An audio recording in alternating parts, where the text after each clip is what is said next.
नमस्कार दोस्तों, स्वागत है आपका स्टडी फॉर सिविल सर्विसेज में। वीडियो को पूरा देखिए। कोई भी आपका फीडबैक है, कोई सजेशन है, तुरंत वीडियो में कमेंट करके जरूर बताइए। अच्छा लगे तो वीडियो लाइक जरूर कर लीजिए और ऐसे वीडियो लगातार फ्री में पाने के लिए चैनल को तुरंत सब्सक्राइब कर लीजिए और बेल आइकन को जरूर टैप कर लीजिए ताकि आगे भी सारे वीडियो आपको मिलते रहे। यूट्यूब में फॉलो करते हैं तो प्लीज ये वाला फ्री टेलीग्राम चैनल जरूर ज्वाइन कर लीजिएगा। सारे नोटिफिकेशन, सारे अपडेट यहीं पे आते हैं, ध्यान रखिएगा। स्टडी फॉर सिविल सर्विसेज का कोई भी पेड ग्रुप अगर आपको ज्वाइन करना है तो सिर्फ 8564880509696086089483864455 यही नंबर है हमारे, सिर्फ जहां पे कॉल या व्हाट्सएप कर सकते हैं।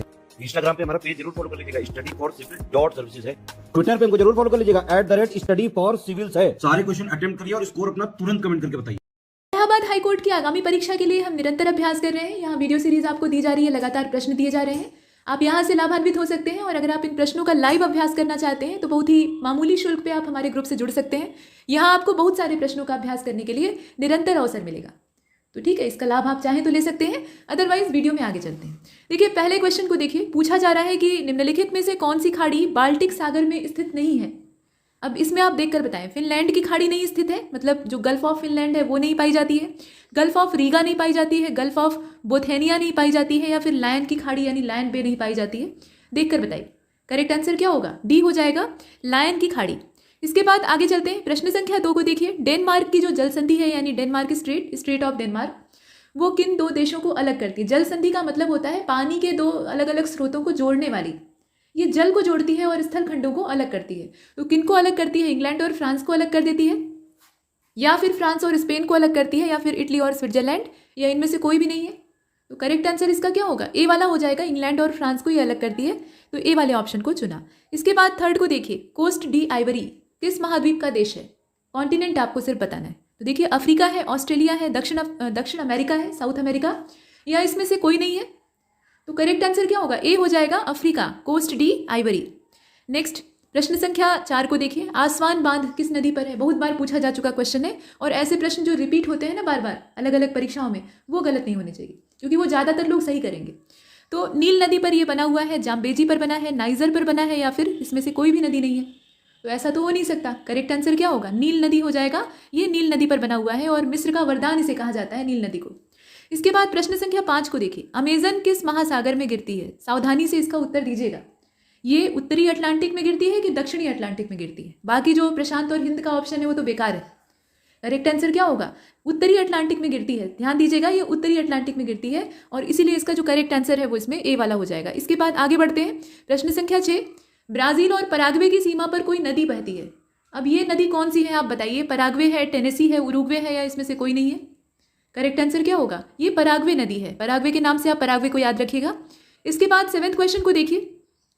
अर्जेंटीना के जो शीतोष्ण घास के मैदान होते हैं, टेम्परेट ग्रासलैंड होते हैं, उनको क्या कहा जाता है? तो ये जो टेम्परेट ग्रासलैंड है, इनको पंपास कहते हैं, कैंपोस कहते हैं, पुस्टास कहते हैं, या फिर लानोस कहते हैं। इसमें आप 4 विकल्प देख रहे हैं। करेक्ट आंसर क्या होगा? ए हो जाएगा। ठीक है, पंपास कहा जाता है। इसके बाद आगे बढ़ते हैं। घास के मैदानों को जरूर देख लीजिएगा, इनसे प्रश्न बार बार अलग अलग परीक्षाओं में बने। अपवाह के क्षेत्र की दृष्टि से, यहाँ ध्यान दीजिएगा किस दृष्टि से पूछा जा रहा है, लंबी छोटी बड़ी नदी। तो यहाँ पूछा जा रहा है कि अपवाह के क्षेत्र की दृष्टि से दुनिया की सबसे लंबी नदी कौन सी है? लंबी, ध्यान दीजिएगा। अब इसमें आप बताएं, ड्रेनेज एरिया के हिसाब से आपको देखना है। तो नील नदी है, अमेजन है, कांगो है, या फिर इसमें से कोई नहीं है? तो करेक्ट आंसर क्या होगा? इसका बी हो जाएगा, अमेजन। अपवाह के क्षेत्र की दृष्टि से अमेजन जो है वो सबसे लंबी है। अब इसके बाद आगे चलते हैं। प्रश्न संख्या 9। मक्का कहाँ पे है बताइए? तो सऊदी अरब में है, ये तो आप जानते हैं, सिंपल है। इसके बाद आगे चलते हैं। प्रश्न संख्या 10। कौन सी जल संयोजी, मतलब जल संयोजी का तात्पर्य यहाँ पे वाटर कनेक्टिविटी से है, तो ये यूरोप को अफ्रीका से अलग करता है। मतलब कौन सी जल संधि जो है वो यूरोप को अफ्रीका से अलग करती है? तो यहाँ बास्फोरस जल संधि का नाम दिया है, जिब्राल्टर है, डोबर है, कौन सी होगी इसमें से? देखिए, इसका करेक्ट आंसर कौन सा होगा 10वें का? बताइए। बी वाला हो जाएगा, जिब्राल्टर। आगे बढ़ते हैं। प्रश्न संख्या 11। लोकसभा में राज्यों को किस आधार पर सीटें आवंटित होती हैं? मतलब कौन सा आधार बना के सीटें आवंटन किया जाता है? तो करेक्ट आंसर इसका क्या होगा? ज़्यादातर इस तरह की जो सीटों का आवंटन है पहले के समय से ही पॉपुलेशन वाइज होता है, जनसंख्या के आधार पे होता है। तो यहाँ भी आप बहुत आराम से गेस कर सकते हैं, क्योंकि लोकसभा हो चाहे राज्यसभा हो, यहाँ नागरिकों के मत से ही सब कुछ निर्धारित होना है। तो जब बात मतदान की आती है तो लोगों को देखा जाएगा, न कि एरिया को। इसके बाद आगे चलते हैं। प्रश्न संख्या 12। लोकसभा अध्यक्ष को उसके कार्यकाल की समाप्ति से पहले पद से हटाया जा सकता है। हटाया जा सकता है, बिल्कुल, लेकिन कैसे हटाया जा सकता है? तो प्रधानमंत्री की संस्तुति पर राष्ट्रपति हटा सकता है, या लोकसभा इस आशय से कोई प्रस्ताव अगर पारित कर दे तो वो हट सकता है, या फिर आप देखें यदि लोकसभा और प्रधानमंत्री इस प्रकार का निर्णय ले लें तो हट सकता है, या फिर संसद और दोनों सदन इस आशय से, मतलब संसद के जो दोनों सदन है लोकसभा राज्यसभा, वो इस आशय से प्रस्ताव अगर पारित कर दें तो हटाया जा सकता है। कैसे हटाया जा सकता है? तो करेक्ट आंसर इसका क्या हो जाएगा? इसका बी वाला हो जाएगा। यदि लोकसभा इस आशय से प्रस्ताव पारित करती है तो बिल्कुल वो हट सकता है। इसके बाद आगे बढ़ते हैं। वही चीज़ है अंग्रेजी में, the speaker of Lok Sabha can be remove from office before the expiry of his term. तो इसका प्रोसेस क्या होगा? ये लोकसभा जो है रिजोल्यूशन पास करके हटा सकती है। इसके बाद क्वेश्चन नंबर 13 को देखिए, लोकसभा के एक वर्ष से कम में कितने सत्र बुलाए जा सकते हैं? मतलब एक वर्ष की जो अवधि है उसमें कितने सत्र बुलाए जा सकते हैं? 1 बार, 2 बार, 3 बार, 4 बार? इसमें आवृत्ति सिर्फ आपको बतानी है, तो 2 बार, ठीक है। इसके बाद आगे चलते हैं। प्रश्न संख्या 14 को देखिए, लोकसभा को उसके कार्यकाल की समाप्ति से पहले भंग किया जा सकता है। तो राष्ट्रपति अपनी मर्जी के हिसाब से भंग कर सकता है, या फिर स्पीकर के पास ये पावर होती है, या फिर राष्ट्रपति जो है वो मंत्रिपरिषद की सलाह पर ऐसा काम कर सकता है, या अध्यक्ष की सलाह पर ऐसा करेगा। राष्ट्रपति करेगा, कैसे करेगा वो बताइए। करेक्ट आंसर क्या होगा? मंत्रिपरिषद की सलाह पे। इसके बाद क्वेश्चन नंबर 15 को देखिए, निम्नलिखित राज्य युग्मों में से किसे लोकसभा में समान प्रतिनिधित्व प्राप्त है? तो आंध्र प्रदेश और गुजरात को एक समान प्रतिनिधित्व प्राप्त है, या फिर तमिलनाडु आंध्र, गुजरात राजस्थान, इसमें से होगा कौन सा? तो करेक्ट आंसर इसका क्या होगा? आंध्र और गुजरात। इसके बाद आगे चलते हैं। मायोपिया रोग, मायोपिया जो है वो आंख से जुड़ा हुआ रोग है, तो यहाँ वही पूछा जा रहा है कि किससे संबंधित है। अच्छा ये बताइए, मायोपिया जो है ये क्या है? मतलब इसमें दूर वाला साफ नहीं दिखाई देता या नज़दीक वाला साफ नहीं दिखाई देता? ये आंसर आप कमेंट सेक्शन में दीजिएगा। इसका करेक्ट आंसर तो आंख होगा ही। इसके बाद आगे चलते हैं। प्रश्न संख्या 17 को देखिए, मीना माता, ये किसी की माता नहीं है, मीना माता सिंड्रोम ये रोग है, तो कौन से तत्व की अधिकता से, या फिर आप कहिए कि किस तत्व के प्रदूषण से ये फैल जाता है? तो ये लेड के प्रदूषण से फैलता है, मेथिल आइसोसाइनेट इसमें जिम्मेदार होता है, पारे का प्रदूषण होता है, या टिन? तो पारे के प्रदूषण से ये फैलता है, आप जानते हैं, ठीक है। अब इसमें यहाँ पे आप चुन लीजिए, देखिए 17वां क्वेश्चन मरकरी इसका आंसर हो जाएगा। इसके बाद अगले क्वेश्चन को देखिए, कौन सा कैंसर कारक नहीं है? तो इन्वायरमेंटल फैक्टर जो है वो कैंसर के लिए जिम्मेदार नहीं होते हैं, जेनेटिक म्यूटेशन नहीं जिम्मेदार होता है, या फिर ट्रांसमिशन नहीं उत्तरदायी होता है, या फिर जेनेटिक मॉडिफिकेशन नहीं उत्तरदायी होता है। मतलब किसकी वजह से कैंसर नहीं फैल सकता है? तो कोशिकाओं की अनियंत्रित वृद्धि, यही कैंसर की वजह होती है। कोशिकाएं जो है वो विकृत हो जाती हैं, तो इसके पीछे कौन सा रिस्पॉन्सिबल नहीं है? करेक्ट आंसर क्या होगा इसका? सी वाला हो जाएगा। ट्रांसमिशन इसमें कोई उत्तरदायित्व नहीं निभाता है, बाकी जितने हैं वो सब कारक हैं। उत्परिवर्तन तो सबसे बड़ा कारक है। इसके बाद आगे चलते, प्रश्न संख्या 19 को देखिए, मधुमेह के उपचार के लिए हार्मोन इंसुलिन हार्मोन की ही अवस्थिति की वजह से, मतलब उसकी जो स्थिति है या तो कम हो जाता है या ज़्यादा हो जाता है। कम स्राव होगा तो भी रोग फैलेगा, अगर अधिक स्राव होगा तो उससे भी समस्या होगी। तो एक बार शुगर कम होने की स्थिति और एक बार शुगर ज़्यादा होने की स्थिति, तो दोनों ही शर्करा के स्तर को असामान्य कर देता है। फिलहाल इंसुलिन का आविष्कार, इंसुलिन के बारे में पता किसने लगाया था? तो रॉबर्ट ब्राउन ने लगाया था, रॉबर्ट हुक ने लगाया था, या फिर श्लाइडन और श्वान ने लगाया था, या एफजी बैंटिंग ने लगाया था? करेक्ट आंसर क्या होगा? डी हो जाएगा, एफजी बैंटिंग। और इसका जो लास्ट वाला ऑप्शन है उसको चुनते हैं। इसके बाद 20 को देखिए, जापानी इंसेफेलाइटिस, दिमागी बुखार जिसे कहा जाता है, बहुत ही घातक होता है। तो ये किसकी वजह से होता है? मतलब क्या कारक इसके पीछे होता है? जीवाणु होता है, विषाणु होता है, प्रोटोजोआ होता है, कवक होता है? तो करेक्ट आंसर इसका क्या हो जाएगा? बी वाला हो जाएगा, विषाणु की वजह से ये होता है। इसके बाद आगे चलते हैं। विषाणु से होने वाले जितने भी रोग हैं ज़्यादातर परेशान करने वाले, लाइलाज जैसे होते हैं। जीका वायरस मानव शरीर के किस भाग को प्रभावित करता है? बताइए। पैर को, हृदय को, गुर्दे यानी किडनी को, या फिर दिमाग को? तो क्वेश्चन नंबर 21, करेक्ट आंसर इसका डी होगा। जीका वायरस जो है ये मस्तिष्क को प्रभावित करता है, मस्तिष्क को प्रभावित करता है, दिमाग नहीं बल्कि मस्तिष्क कहना ज़्यादा सही रहेगा, टेक्निकल। और डेंगू बुखार जो है ये मानव के शरीर में अनेक विसंगतियां पैदा करता है। अभी डेंगू का प्रकोप जो है बहुत ज़्यादा फैला हुआ है, तो पूछा जा सकता है, लेकिन किसकी कमी हो जाती है जो कि जानलेवा हो जाती है? बताइए। तो हीमोग्लोबिन घटने लगता है, शर्करा कम हो जाती है, प्लेटलेट्स कम हो जाती है, यही कम हो जाती है ना। तो इसमें ए वाले ऑप्शन को चुनते हैं। इसके बाद आगे बढ़ते, इस तरह के प्रश्न कोई गलत नहीं करेगा।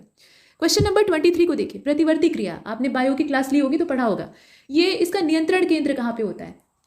ये प्रमस्तिष्क यानी जो सेरिब्रम है वहाँ पे कंट्रोल होती है, या सेरिबेलम में जाके इसका कंट्रोल होता है, अनुमस्तिष्क जो होता है, या जो स्पाइनल कॉर्ड हमारी होती है, कशेरुक रज्जु, वहाँ पे इसको नियंत्रित किया जाता है। प्रतिवर्ती क्रियाएं जो होती हैं वो कहाँ से कंट्रोल होती है? तो इसका ए वाला हो जाएगा, प्रमस्तिष्क यानी जो सेरिब्रम होता है वहाँ से इसका नियंत्रण होता है। माफ कीजिए, यहाँ पे थोड़ा सा ये बोलने में मिस्टेक हुआ है। क्वेश्चन नंबर 23 जो है ना, इसका करेक्ट आंसर क्या होगा? सी वाला हो जाएगा, कशेरुक रज्जु जो है, स्पाइनल कॉर्ड, वहाँ से इसके संवेदी जो सिग्नल है वो भेजे जाते हैं।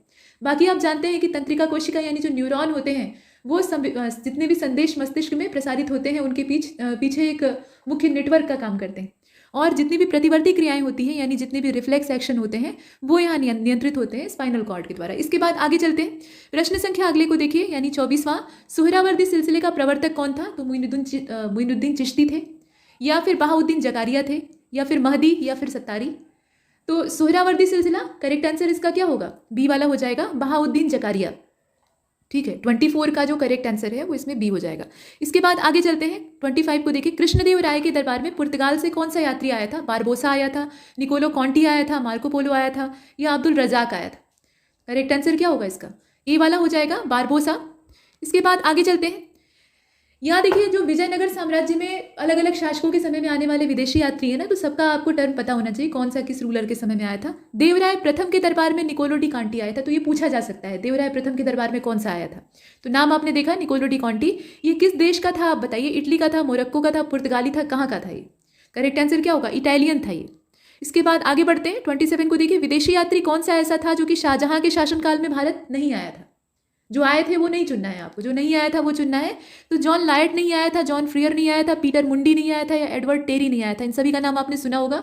करेक्ट आंसर इसमें कौन सा होगा, एडवर्ड टेरी हो जाएगा। डी वाले ऑप्शन को हम चुनते हैं। इसके बाद आगे बढ़ते हैं, ये रहा हमारा डी वाला। देखिए 28 जो है पूछा जा रहा है, कौन सा राग प्रातः काल में, अब थोड़ा सा संगीत की शिक्षा भी आपको लेनी पड़ेगी, कौन सा राग प्रातः काल में गाया जाता है। तो श्री राग गाया जाता है, दीप राग गाया जाता है, भैरव राग गाया जाता है, या फिर मालकोस गाया जाता है। तो देखिए दीप राग तभी, दीपक कब जलाए जाते हैं, जब अंधेरा होता है, तो ये सायंकाल का है, मतलब शाम के समय का। बाकी जो है उन पर विचार करिए। देखिए करेक्ट आंसर क्या होगा, राग भैरव, ये भैरवी अलापी जाती है सुबह के समय। इसके बाद आगे चलते हैं, प्रश्न संख्या 29 को देखिए। यहाँ पूछा गया है कि रूपनगर का युद्ध जो है वो किसके बीच में हुआ था। तो औरंगजेब और मुराद के बीच में हुआ था, औरंगजेब और शुजा के बीच में हुआ था, औरंगजेब और दारा शिकोह के बीच में हुआ था, औरंगजेब और जसवंत सिंह के बीच में हुआ था। इसमें आप देखकर बताइए। तो करेक्ट आंसर इसका क्या हो जाएगा, ए वाला हो जाएगा, औरंगजेब और मुराद के बीच में हुआ था। उत्तराधिकार का युद्ध होता है और इसमें सबको मार धाड़ कर औरंगजेब जो है वो विजेता सिद्ध होता है। तो इसके ए वाले ऑप्शन को हम चुनते हैं। इसके बाद 30 को देखिए। किस सुल्तान ने सैन्य सेवा को वंशानुगत बना दिया। तो ये इल्तुतमिश का काम था, बलबन का काम था, फिरोज शाह तुगलक का काम था, या फिर ये गयासुद्दीन तुगलक ने किया था। तो करेक्ट आंसर इसका क्या होगा, फिरोज शाह तुगलक हो जाएगा, और सी वाले ऑप्शन को हम चुनते हैं। ठीक है, तो यहाँ तक हमने प्रश्नों को हल किया है, और ऐसे बहुत सारे वीडियोज आपको मिलते रहेंगे। आप हमारे पेड क्विज वाले चैनल से जुड़ सकते हैं और यहाँ से लाभान्वित हो सकते हैं। तब तक के लिए नमस्कार। इलाहाबाद हाईकोर्ट की आगामी परीक्षा के लिए हमारी क्विज वाला ग्रुप लगातार चल रहा है, और अगर आप निरंतर ढेर सारे प्रश्नों का अभ्यास करना चाहते हैं तो इस ग्रुप से जुड़ सकते हैं। यहाँ बहुत सारे प्रश्न पोस्ट किए जा रहे हैं और इससे आप लाइव प्रैक्टिस कर सकते हैं। तो शुरू करते हैं आज की क्विज के इस वीडियो को, जिसमें कि कुछ प्रश्नों को हम देखेंगे। और पहला प्रश्न आप देख रहे हैं, इसमें कहा गया है कि अक्टूबर 1707, समय देखिएगा, इस तारीख को शाहू जी और ताराबाई, ये दोनों मराठा साम्राज्य के तो स्तंभ थे, तो इनके बीच में युद्ध लड़ा गया। युद्ध हुआ था, तारीख उल्टी भी पूछी जा सकती है, मतलब ये पूछा जा सकता है कि कब लड़ा गया था। तो 1707 की तारीख आपको पता होनी चाहिए। फिलहाल इस युद्ध को किस नाम से जानते हैं आपको ये बताना है। तो यहाँ जो युद्धों के नाम दिए हैं उसमें खेड़ा का युद्ध है, यहाँ आप देख रहे हैं बड़ा गांव का युद्ध है, करनाल का युद्ध है, या फिर इसमें से कोई नहीं। तो ये खेड़ा का युद्ध था जो कि ताराबाई और शाहू जी महाराज के बीच में लड़ा गया था। इसका परिणाम क्या हुआ था जरा बताइएगा, कौन जीता था। नेक्स्ट प्रश्न संख्या 2 में आपसे कहा गया पानीपत के जो 3 युद्ध हुए हैं तीनों ही खास हैं अपने आप में। तो जो तीसरा वाला हुआ था ये मराठा साम्राज्य से संबंधित है। अब इसमें आप बताइए कि कब हुआ था। अक्टूबर 1757 में हुआ था, 1761 जनवरी में हुआ था, या 1764 मार्च में, या फिर अप्रैल 1765 में हुआ था। देखकर बताइएगा। करेक्ट आंसर क्या होगा इसका, बी हो जाएगा, जनवरी 1761। इसके बाद आगे बढ़ते हैं। अगर क्वेश्चन को टफ बनाना चाहेगा कोई भी संस्था, अगर टफ बनाना चाहेगी तो वो इसमें क्या कर सकती है, 1761 को कई महीनों में दे सकती है। जनवरी 1761, अक्टूबर 1761, ऐसे करके, तब आप कंफ्यूज हो सकते हैं। तो जनवरी 1761 याद रखिएगा। क्वेश्चन नंबर 3 को देखिए। किस इतिहासकार ने लिखा है कि मनसबदारी या फिर जागीरदारी ये जो व्यवस्था है ये असफल हो गई, और इसके पीछे कारण था, मतलब इसकी असफलता ही मुगल साम्राज्य का पतन का कारण बनती है। मतलब इतिहासकार का ऐसा मानना था कि ये जो मनसबदारी या जागीरदारी की व्यवस्था है ये किसी भी साम्राज्य को कमजोर करती है, तो मुगल साम्राज्य के पतन का भी यही कारण बनती है। तो इसमें आप देखकर बताएं, सतीश चंद्र के द्वारा कहा गया है, ये इतिहासकारों के नाम है, इरफान हबीब के नाम द्वारा कहा गया है, या जदुनाथ सरकार ने कहा है, या अरविंद के द्वारा कहा गया है। तो ये जो कथन है ये अपने देसी इतिहासकार का है, सतीश चंद्र, इनकी बुक्स भी आप पढ़ते हैं। ठीक है, तो इसका जो ए वाला ऑप्शन है लिटरली वही इसमें सही। इसके बाद आगे चलते हैं। प्रश्न संख्या 4 को देखिए। ये जो 4th क्वेश्चन है, वेलेजली की सहायक संधि, वेलेजली जो है वो सहायक संधि के लिए और डलहौजी अपने व्यक्तिगत सिद्धांत के लिए प्रसिद्ध था, और ये दोनों ब्रिटिश साम्राज्य में ऐसे गवर्नर जनरल की हैसियत से आए जो कि विस्तारवादी थे, मतलब विस्तार में विश्वास करते थे। तो हैदराबाद राज्य ने इसकी जो सहायक संधि थी उसको कब स्वीकार किया। सब्सिडरी अलायंस के बारे में बात हो रही है। तो बताइए 1785 का समय है, 90 का समय है, 93 का समय है, और 98 का है। ये सब 1700 में चल रहा है, देख कर बताएं। तो करेक्ट आंसर क्या होगा इसका, डी हो जाएगा। ठीक है, 1798 में हैदराबाद राज्य जो है इसे स्वीकार करता है, तो इसमें से डी वाले ऑप्शन को चुना। इसके बाद आगे चलते हैं। प्रश्न संख्या 5 को देखिए, अकाल तख्त की स्थापना किसने की थी? तारीख नहीं पूछा है, बल्कि यहाँ पे व्यक्ति का नाम पूछा है। तो गुरु अर्जुन देव का नाम है, रामदास का नाम है, हरगोविंद सिंह का नाम है और गुरु हरकिशन का नाम है। अब इसमें आप देखकर बताइए। तो 5th क्वेश्चन का आप देख रहे हैं, करेक्ट आंसर क्या होगा? सी हो जाएगा, गुरु हरकिशन। इस प्रश्न का जो डी वाला विकल्प है उसे चुनते हैं। इसके बाद आगे चलते हैं। यहाँ थोड़ा सा बोलने में मिस्टेक हुआ है, ये असल में सी वाला ऑप्शन था, गुरु हरकिशन नहीं बल्कि हरगोविंद सिंह। ठीक है, तो दोनों नाम मिलते जुलते हैं, आप याद रखिएगा। गुरु हरगोविंद सिंह के द्वारा अकाल तख्त की स्थापना की गई है। और ऐसे ही खालसा पंथ या पंच ककार किसने प्रावधान किया था, ये सब पूछा जा सकता है। तो सिख साम्राज्य में गुरुओं का क्रम तक आपको पता होना चाहिए। इसका जो करेक्ट आंसर है वो सी होगा, हरगोविंद सिंह। इसके बाद जो अगला क्वेश्चन है उसको देखिए, 6 वाला। इसमें कहा जा रहा है कि गुरु अमरदास के द्वारा शुरू की गई सिखों के लिए नई विवाह की पद्धति ये क्या थी? लावणी थी, मतलब हिंदुओं से इनकी विवाह पद्धति को अलग करने का ये प्रावधान था। तो लावणी थी, व्यालू था, या फिर लवन था, या इसमें आप देख रहे हैं रागिनी। करेक्ट आंसर क्या होगा? सी हो जाएगा, लवन। तो इसमें से सी वाले ऑप्शन को चुनते हैं। इसके बाद 7th क्वेश्चन को देखिए, आज़ाद हिंद फौज के गठन में किसने अपना सहयोग नहीं दिया था? तो रासबिहारी बोस ने नहीं दिया था, या रामप्रसाद बिस्मिल ने नहीं दिया था, या फिर कैप्टन मोहन सिंह का योगदान नहीं था, या निरंजन गिल ने नहीं किया था। इसमें योगदान किसने नहीं किया था वो आपको बताना है। और करेक्ट आंसर क्या होगा? बी हो जाएगा, रामप्रसाद बिस्मिल का इससे कोई लेना देना नहीं था। इसके बाद क्वेश्चन नंबर 8 को देखिए। इसमें कहा जा रहा है कि भारत माता सोसाइटी, इसके संस्थापक कौन थे? तो पुलिन दास और प्रमोद मित्रा ये थे, या फिर अजीत सिंह और अंबा प्रसाद थे, या बारिंद्र कुमार घोष, जतीन्द्र नाथ बनर्जी? इसमें आप देखकर बताइए। तो करेक्ट आंसर क्या होगा? इसका बी हो जाएगा, अजीत सिंह और अंबा प्रसाद। इसके बाद आगे चलते हैं, अगले को देखते हैं। अगले प्रश्न की ओर बढ़ते हैं। प्रश्न संख्या 9 को देखिए, सुभाष चंद्र बोस के नेतृत्व में इंडियन नेशनल आर्मी का पुनर्गठन किया गया, और कहां पर किया गया? टोक्यो में किया गया, तिब्बत में किया गया, मलय द्वीप में किया गया, या फिर जर्मनी में हुआ था? आप बताइए। और इसका जो करेक्ट आंसर है वो इसमें कौन सा होगा बताइए? इसका सी वाला हो जाएगा, मलय आइलैंड। ठीक है, इसके बाद आगे चलते हैं। प्रश्न संख्या 10 को देखिए, जो युद्धबंदी थे भारतीय फौज से, मतलब भारत के लोग भारतीय फौज की हैसियत से ही ब्रिटिश साम्राज्य की जो फौज है उसको योगदान दे रहे थे। जापान से ब्रिटिश और जितने भी मित्र राष्ट्र थे उनका युद्ध चल रहा था। जर्मनी और जापान इसमें धुरी राष्ट्रों की हैसियत से थे। तो भारत के जो फौजी थे उनको युद्धबंदी बना लिया गया था। बाद में उन्हें मुक्त करके इंडियन नेशनल आर्मी जो है उसमें शामिल किया जाता है। प्रश्न संख्या 10 को देखिए, आईएनए के गिरफ्तार अभियुक्तों पर मुकदमा चलता है और उसमें से किसे 7 वर्ष के कारावास की सजा सुनाई गई थी? तो इसमें प्रेम सहगल का नाम है, शाहनवाज का नाम है, राशिद अली का नाम है और गुरबख्श सिंह का नाम है। इसमें आप देखकर बताइए। तो करेक्ट आंसर क्या होगा? राशिद अली। इसके बाद आगे बढ़ते हैं। प्रश्न संख्या 11 को देखिए, पॉलिटी का क्वेश्चन है। यदि कोई धन विधेयक लोकसभा के द्वारा स्वीकृत हो जाता है तो राज्यसभा इसे कितने दिन तक रोक सकती है? तो धन विधेयक में राज्यसभा की एक नहीं चलती है, लेकिन फिर भी रोक सकती है। तो कितने दिन तक आप बताइए? तो 4 महीने तक रोक सकती है, या फिर 6 महीने, 1 महीने? ये तो बहुत ज़्यादा हो गया। सिर्फ 14 दिन रोक सकती है, उसके बाद ये स्वतः ही पारित हुआ मान लिया जाता है। और कोई विधेयक धन विधेयक है या नहीं, इसका जो निर्णय है या निर्धारण है वो लोकसभा के द्वारा ही किया जाता है। तो इसमें जो 14 डेज वाला है वही सही। इसके बाद आगे बढ़ते हैं। प्रश्न संख्या 12 को देखें, लेखानुदान संघ सरकार को अनुमति देता है। किस चीज़ की अनुमति देता है? सार्वजनिक ऋण लेने की अनुमति देता है, या भारतीय रिजर्व बैंक से धन उधार लेने की अनुमति देता है, राज्यों को अनुदान प्रदान करने की अनुमति देता है, या फिर इसमें से कोई भी अनुमति नहीं देता है? बताइए। करेक्ट आंसर क्या होगा? ए हो जाएगा।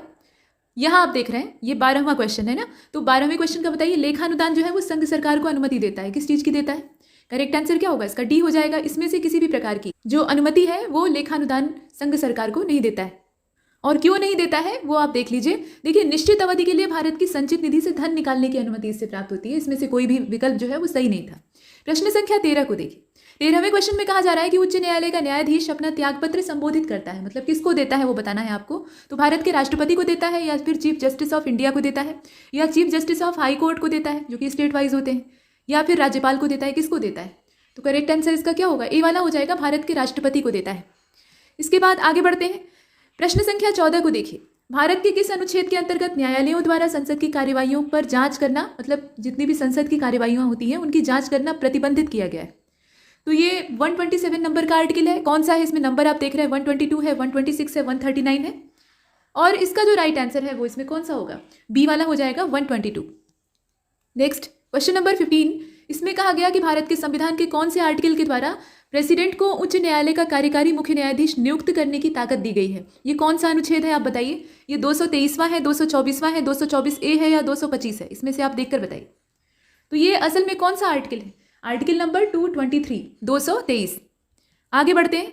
प्रश्न संख्या 16 को देखिए, संविधान के किस न्यायालय में तदर्थ न्यायाधीश की नियुक्ति का प्रावधान है? मतलब जो एडहॉक जजेस हैं उनकी नियुक्ति का प्रावधान है, ये कौन से मतलब किसके अंतर्गत आता है? तो ये भारत के सर्वोच्च न्यायालय में आता है या फिर उच्च न्यायालय में ऐसा है, या जिला और सत्र न्यायालय में इस तरह की प्रक्रिया होती है? कहाँ पर होता है आप बताइए। देखिए इसका करेक्ट आंसर ए होगा, भारत के सर्वोच्च न्यायालय में। इसके बाद आगे बढ़ते हैं, प्रश्न संख्या 17। कुछ प्रश्न उलझे हुए भी हो सकते हैं, ऐसा नहीं है कि आप एक एग्जाम दे रहे हैं तो उसमें आप हमेशा सीधे प्रश्नों की ही उम्मीद करें, कभी कभी घुमा दिया जाता है। प्रश्न आसान होता है, कठिन प्रश्न नहीं दिए जाएंगे, बहुत ज़्यादा टफ लेवल नहीं होगा, एक मध्यम आकार होगा प्रश्नों का, लेकिन घुमावदार अगर दे दिए गए तो फिर आप उलझ जाएंगे, इसलिए हर तरह के प्रश्न हल करने चाहिए। देखिए 17वें क्वेश्चन में कहा गया कि सेवानिवृत्ति के बाद सर्वोच्च न्यायालय के न्यायाधीश वकालत कर सकते हैं। तो कहाँ पर कर सकते हैं भाई? सर्वोच्च न्यायालय में कर सकते हैं या फिर उच्च न्यायालय यानी हाईकोर्ट में कर सकते हैं, दोनों जगह कर सकते हैं। कहाँ पर कर सकते हैं? तो करेक्ट आंसर इसका क्या होगा? किसी भी न्यायालय में नहीं। ठीक है, इसके बाद आगे चलते हैं, प्रश्न संख्या 18 को देखिए। 18वें में आपसे पूछा गया कि सुपरसोनिक जो जेट विमान होते हैं उनसे निकलने वाली कौन सी गैस ओजोन परत को पतला करती है? तो ओजोन का दुश्मन कौन कौन है, या अगर आपको मालूम है तो आप आराम से कर सकते हैं। नाइट्रोजन ऑक्साइड उससे निकलती है जो कि ओजोन को नुकसान पहुंचाती है, या फिर आप देख रहे हैं कि क्लोरोफ्लोरोकार्बन उससे निकलता है, मेथेन निकलता है, ओजोन निकलता है। तो ओजोन को नुकसान पहुंचाएगी, आप सोच कर देखिए। देखिए क्वेश्चन नंबर 18 जो है इसका करेक्ट आंसर ए होगा। ठीक है, ए वाले को चुना। इसके बाद आगे बढ़ते हैं, प्रश्न संख्या 19। देखिए कुछ गैसें जो होती है ना वो सीधे सीधे उत्तरदायी नहीं होती हैं ओजोन के साथ रिएक्ट करने के लिए, लेकिन वो क्लोरीन के लिए एक अच्छा माहौल बना कर देती है। ठीक, तो क्लोरीन गैस जो है वो ओजोन के अणुओं के साथ क्रिया करके उन्हें तोड़ डालती है, ऑक्सीजन के छोटे छोटे परमाणुओं में विभक्त कर देती है। इसके बाद क्वेश्चन नंबर 19 को देखिए। पार्थेनियम जिसे कि आप गाजर घास कहते हैं, और ये आमतौर पर ऐसे भी खुले जो चारागाह और मैदान होते हैं, खेत होते हैं, उनमें जम जाती है। तो इनके परागकण में रोग फैलाने की शक्ति होती है। कौन सा रोग फैल सकता है भाई? मलेरिया फैल सकता है, चर्म रोग और दमा इससे हो सकता है, इटाई सिंड्रोम हो सकता है, या सिजोफ्रेनिया हो सकता है। इसमें से कौन सी बीमारी हो सकती है? करेक्ट आंसर क्या होगा? बी हो जाएगा, चमड़ी का रोग हो सकता है और दमा हो सकता है। ये फेफड़े में इसके कण जाएंगे, परागकण अच्छे होते हैं, लेकिन कुछ वृक्षों के परागकण बहुत नुकसानदेह होते हैं। तो ये गाजर घास जो कि एक इन्वेशन स्पीशीज है, इसके भी परागकण नुकसानदेह होते हैं, इसे जितना भी देखे तत्काल नष्ट कर देना चाहिए। तो करेक्ट आंसर इसका क्या होगा? बी वाला हो जाएगा। इसके बाद क्वेश्चन नंबर 20। देखिए क्रैकिंग गैस क्या है? असल में ये क्या चीज़ है? नाम तो इसका ये प्रचलित है, लेकिन ये असल में मेथेन है, सल्फर डाइऑक्साइड है, ओजोन डाइऑक्साइड है क्या ये? तो ये असल में सल्फर डाइऑक्साइड है, क्रैकिंग गैस। इसके बाद आगे बढ़ते हैं, केंद्रीय गंगा प्राधिकरण का गठन कब किया गया था? तारीख आप बताएं। तो करेक्ट आंसर इसका क्या होगा? सी वाला हो जाएगा, 1985। ये 1985 का समय था। प्रश्न संख्या 22। बायोगैस जो बनाई जाती है उसमें कौन सी गैस, उसमें मिश्रण होता है कई सारी गैसों का, तो कौन सी गैस की मात्रा सर्वाधिक होती है? इसमें आप देखकर बताइए, प्रश्न यहाँ भाग गया है। ठीक है, ये वाला आपका है। तो बताइए मीथेन उसमें ज़्यादा होती है, कार्बन डाइऑक्साइड ज़्यादा होती है, सल्फर डाइऑक्साइड ज़्यादा होती है, क्या होती है उसमें? मीथेन की मात्रा सर्वाधिक होती है बायोगैस में, बाकी गैसें इसकी तुलना में कम अमाउंट में होती हैं। प्रश्न संख्या 23 को देखिए। निम्नलिखित में से किस राज्य में 2011 में जनसंख्या घनत्व सबसे कम था? 2011 का ही सेंसस आपको पढ़ना है अभी, और उसी के आधार पर एग्जाम देना है। तो राजस्थान, मध्य प्रदेश, गुजरात कहाँ पर था? ये राजस्थान में था। जनसंख्या घनत्व 2011 के सेंसस के अकॉर्डिंग सबसे कम था राजस्थान में। इसके बाद आगे चलते हैं, प्रश्न संख्या 24 को देखिए। जनगणना 2011 के अंतिम आंकड़ों के हिसाब से भारत में किस राज्य में न्यूनतम साक्षरता दर है?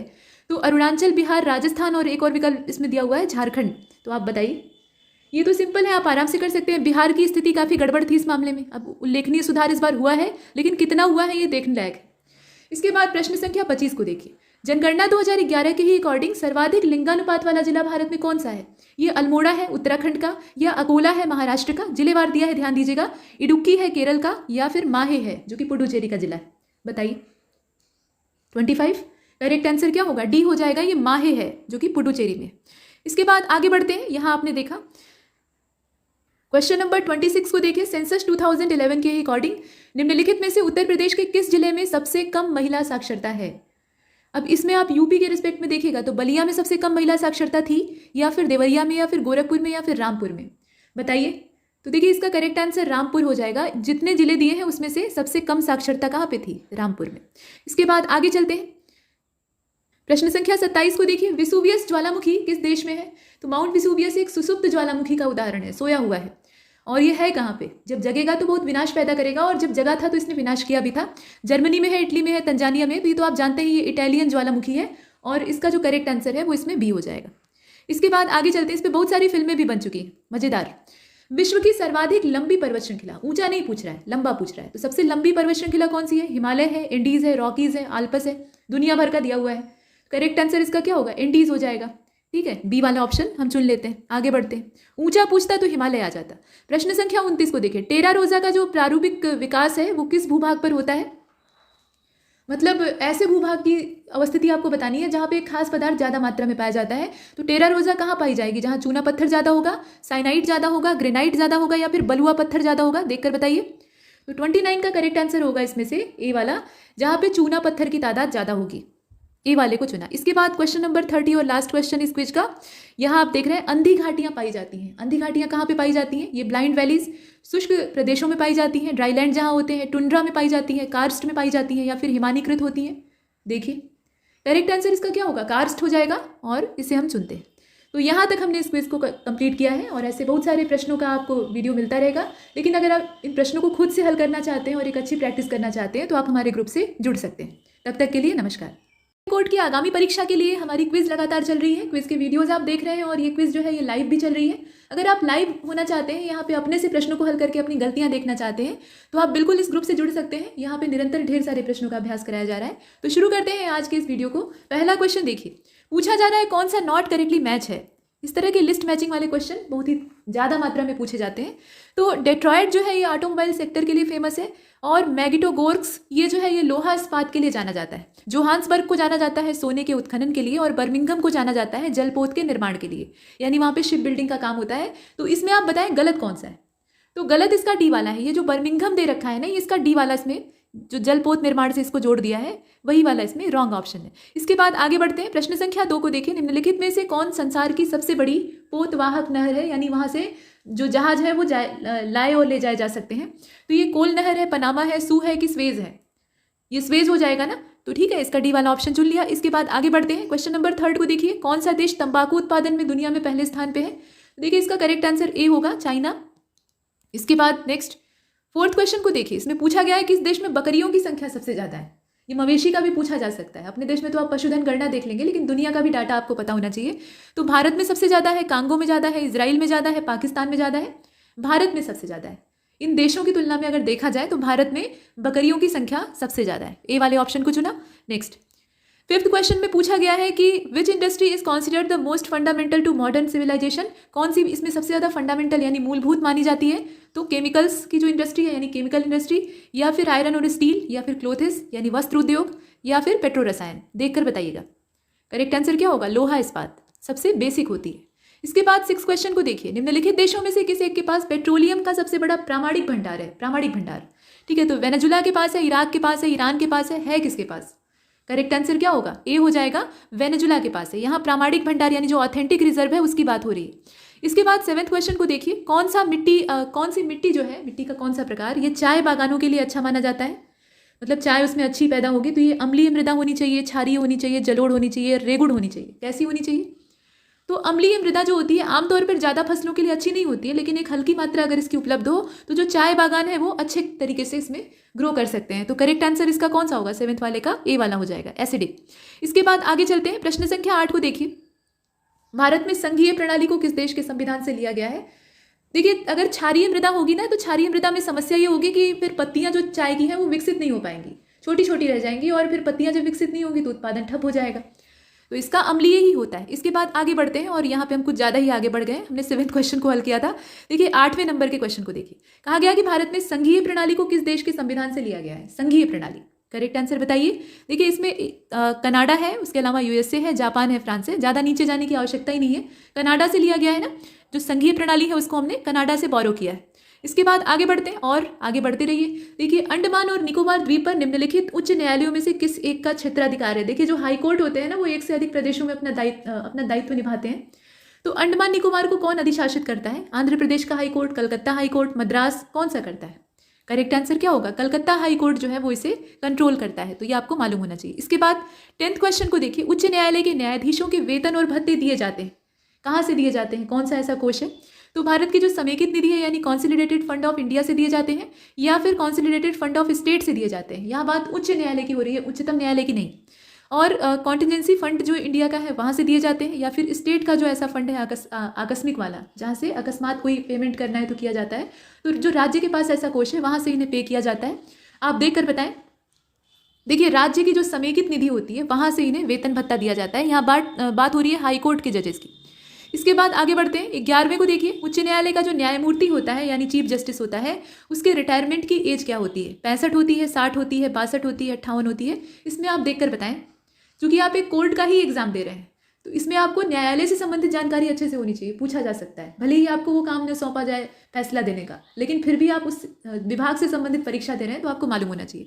इसमें आप देखकर बताइए 11th करेक्ट आंसर क्या होगा? 62 होगा इसमें, ठीक है, 62। आगे बढ़ते हैं, प्रश्न संख्या 12 को देखिए। 12वें में आपसे कहा गया कि सर्वोच्च न्यायालय का न्यायाधीश अपना पद त्याग सकता है, कैसे? तो पत्र लिखेगा किसको? मुख्य न्यायाधीश को लिखेगा, राष्ट्रपति को, कि प्रधानमंत्री को? किसको लिखेगा? वो राष्ट्रपति को लिखेगा। यहाँ सर्वोच्च न्यायालय का जो न्यायाधीश होता है वो रिस्पॉन्सिबल किसके प्रति होता है? राष्ट्रपति के प्रति। इसके बाद क्वेश्चन नंबर 13 को देखिए। संविधान के किस अनुच्छेद के अंतर्गत न्यायालयों द्वारा संसद की कार्यवाहियों की जांच करना प्रतिबंधित किया गया है? क्वेश्चन आप देख रहे हैं, करेक्ट आंसर क्या होगा? 122 होगा, 125 होगा, इसमें से होगा कौन सा? करेक्ट आंसर 122 हो जाएगा, इसे हमने चुना। इसके बाद 14 को देखिए। भारत में केंद्रीय सतर्कता आयोग की स्थापना निम्नलिखित में से कौन सी कमेटी या कौन से आयोग की सिफारिश से की गई थी? बताइए। विजिलेंस कमीशन जो इंडिया का है, सेंट्रल विजिलेंस कमीशन, उसकी बात हो रही है। तो भारत का जो प्रशासनिक सुधार आयोग था यानी एडमिनिस्ट्रेटिव रिफॉर्म कमीशन था, उसके संस्तुति पर किया गया था। या गोरवाला कमेटी थी, कृपलानी कमेटी थी, या संथानम कमेटी थी? इसमें आप देखकर बताएं। करेक्ट आंसर क्या होगा? डी हो जाएगा, ये संथानम समिति थी। इसके बाद आगे बढ़ते हैं, प्रश्न संख्या 15 को देखिए। वैदिक काल जो था पूरा, उत्तर वैदिक काल और पूर्व वैदिक काल पूरा, तो आर्यों का धर्म जो था वो क्या था? मतलब भक्ति था, मूर्ति पूजा और यज्ञ ये किया करते थे, प्रकृति की उपासना और यज्ञ करते थे, प्रकृति की पूजा और भक्ति करते थे। इनका क्या काम था? मतलब किस तरह की उपासना ये करते थे? करेक्ट आंसर क्या होगा? प्रकृति की पूजा करते थे और यज्ञ करते थे। आप देखेंगे जितने भी नेचुरल डाइटी हैं, मतलब आदि तूफान के देवता हैं, पानी के देवता हैं, ऊर्जा की देवी हैं, और प्रकाश के देवता हैं, सोमरस के देवता हैं, ऐसे प्रकृति में जितने भी घटक थे जिनसे कि ये सहायता लेते थे, उनकी पूजा करते थे और यज्ञ करते थे। इसके बाद क्वेश्चन नंबर 16 को देखिए। शतपथ ब्राह्मण में उल्लेखित राजा विदेह माधव, ये इनसे संबंधित ऋषि का नाम, मतलब इनके पुरोहित का नाम असल में आपको बताना है। तो इनके पुरोहित कौन थे? भारद्वाज थे, वशिष्ठ थे, विश्वामित्र थे, या रहुगण थे? तो आपने सुना होगा कि ये जो आर्य राजा थे विदेह माधव, ये आगे बढ़ते हैं अग्नि प्रज्वलित करते हुए और अंतिम में सदानीरा नदी के किनारे जाकर इनकी जलाई आग बुझ जाती है और इनके साथ इनके पुरोहित रहते हैं गौतम रहुगण। तो इसका जो डी वाला ऑप्शन है वो सही। इसके बाद आगे बढ़ते हैं, आर्यों के आदि देश में, ये क्या है? एक पुस्तक का नाम है, आदि कंट्री ऑफ आर्यंस। इसको लिखने वाले जो ऑथर हैं वो कौन थे? ये आदि शंकराचार्य थे, एनी बेसेंट थी, विवेकानंद थे, या बाल गंगाधर तिलक थे? देखिए, इसका करेक्ट आंसर हो जाएगा इसमें डी वाला, बाल गंगाधर तिलक के द्वारा इसको लिखा गया था। और उन्होंने बताया था कि आर्यों का उद्भव कहाँ से हुआ है। अब इसमें लोगों के बीच में विरोधाभास है, मतलब आर्य कहाँ से आए हैं? कुछ लोगों का कहना है मध्य एशिया से आए हैं, कुछ लोग कहते हैं जैसे बाल गंगाधर तिलक की ध्रुवीय क्षेत्र से आए हैं। तो वो सब इसमें लिखा हुआ है। इसके बाद आगे बढ़ते हैं, प्रश्न संख्या 18 को देखिए। निम्नलिखित में से कौन सा चित्रकार विदेशी नहीं था? उस्ताद मंसूर विदेशी नहीं थे, आगा रजा विदेशी नहीं थे, अब्दुल हसन विदेशी नहीं थे, मोहम्मद नादिर नहीं थे? इसमें से कौन सा होगा? करेक्ट आंसर इसका क्या होगा? बी हो जाएगा, आगा रजा, ये यहीं के थे। इसके बाद तानसेन के बारे में पूछा गया है कि इसमें से किस वाद्य यंत्र की खोज उन्होंने की थी? तो वाद्य यंत्र और रागों की खोज इन्होंने बहुत सारी की है।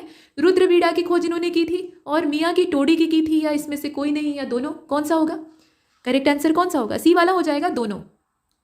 आगे बढ़ते हैं, प्रश्न संख्या 20 को देखिए। निम्नलिखित में से कौन सी औरंगजेब के समय की रचना नहीं है? अमल ए साहिल, आलमगीर नामा, खुलासत तारीख, तवारीख है असल में, और नस्का ए दिलकुश, ये नाम जो दिए हैं ना आप देख रहे हैं। तो औरंगजेब के समय का कौन सा क्रिएशन नहीं है? आलमगीर तो इसका खुद का नाम था। तो अब इसमें आप देखकर बताइए करेक्ट आंसर कौन सा होगा? ए वाला हो जाएगा, अमल ए साहिल जो है वो इसके समय का नहीं। तो आप बताएंगे ये किसके समय का है, मतलब कौन से बादशाह के समय में लिखा गया था? इसके बाद 21 को देखिए। किस महल में भित्ति चित्र है? जहांगीरी महल में है। दीवार पे भित्ति चित्र का मतलब क्या? जो वॉल पेंटिंग होती है, मतलब दीवार पे ऐसे एक प्लास्टर करके और उस पर पेंट किया जाता है, तो वो जहांगीरी महल में दिखाई देता है, मरियम महल में, बीरबल के महल में दिखता है। कहाँ पे दिखता है? करेक्ट आंसर क्या होगा? जहांगीरी महल। इसके बाद आगे बढ़ते हैं, जहांगीर को चित्रकारी का बड़ा शौक था। राजस्थानी और गुजराती शैली की जो गैलरियां हैं और बरामदे हैं वो किस तरह के भवनों की विशेषता है? मतलब तुगलक काल में ऐसे बिल्डिंग बना करती थी, लोदियों के समय में बनती थी, खिलजियों के ज़माने में बनती थी। कब बनती थी? लोदियों के ज़माने में बनती थी। इसके बाद आगे बढ़ते हैं और देख लीजिए, जौनपुर शैली की जो सबसे अच्छी कृति है वो क्या मानी जाती है? मतलब कौन सा स्थापत्य सबसे श्रेष्ठ इस समय का माना जाता है? तो लाल दरवाजा है, अटाला देवी की मस्जिद है, जामा मस्जिद है और झांझरी मस्जिद है। इसमें आप देखें, देखिए इसका करेक्ट आंसर बी हो जाएगा, अटाला देवी की जो मस्जिद है। 24, चोल प्रशासन में कलम कहते थे, किसको कहते थे बताइए? तो ये अधिवास की भूमि होती थी, जो डोमिसाइल लैंड होता था उसके लिए कलम शब्द का इस्तेमाल होता था। थोड़ा सा जो दक्षिण भारतीय शब्दावली है उसमें से शब्द आपको पता होने चाहिए। तो 24 का जो करेक्ट आंसर है वो इसमें। और यहाँ थोड़ा सा करेक्शन कर लीजिएगा। देखिए, अनाज की तौल को कहा जाता था। ये जो कलम है ना शब्द, ये चोल प्रशासन में अनाज की तौल के लिए इस्तेमाल होता था। जो अधिवास की जमीन होती थी उसके लिए ये शब्द इस्तेमाल नहीं होता था, उसे वासस्थान या वासिस कहा जाता था। और भी कई सारे शब्द हैं, क्योंकि अधिवास की जमीन जो थी वो कई प्रकार की होती थी। मतलब ब्राह्मणों का आवास होता था, पुजारियों का आवास होता था। तो वैसे फिलहाल कलम जो शब्द है वो किसके लिए इस्तेमाल होता था? ये अनाज की तौल होती थी, अनाज को तौलने का एक मात्रक होता था। तो इसमें से जो ए वाला ऑप्शन है उसको हम चुनते हैं। 25 को देखिए, क्वेश्चन नंबर 25 को देखिए। निम्नलिखित ग्रीन हाउस गैसों में से किस एक का उत्सर्जन पूरी तरह से मानव पर निर्भर होता है? मतलब मानव के द्वारा ही वो उत्सर्जित होती है। तो मीथेन का उत्सर्जन मानव आश्रित होता है, हाइड्रोजन सल्फाइड है, क्लोरोफ्लोरोकार्बन है, या फिर नाइट्रस ऑक्साइड है। तो ग्रीन हाउस गैसों में उत्तरदायित्व निभाने वाली ऐसी कौन सी गैस है जो हम इंसानों के ही सौजन्य से निकलती है? बस तो इसमें आप देखकर बताएं। क्लोरोफ्लोरोकार्बन, इसके पीछे हम ही इंसान रिस्पॉन्सिबल है, क्योंकि एसी या रेफ्रिजरेटर जो है उसका इस्तेमाल हम ही लोग करते हैं। ये मवेशी नहीं करते हैं या कोई जीव जंतु नहीं करता है, ये हम ही को चाहिए होता है। तो मूल रूप से इसका उत्सर्जन कहाँ से होता है? एयर कंडीशन या रेफ्रिजरेटर प्रशीतन जो होता है। इसके अलावा जो इत्र निर्माण मतलब परफ्यूम बनाने वाली इंडस्ट्री होती है, फोम बनाने वाली, वहाँ पे होता है। तो क्लोरोफ्लोरोकार्बन।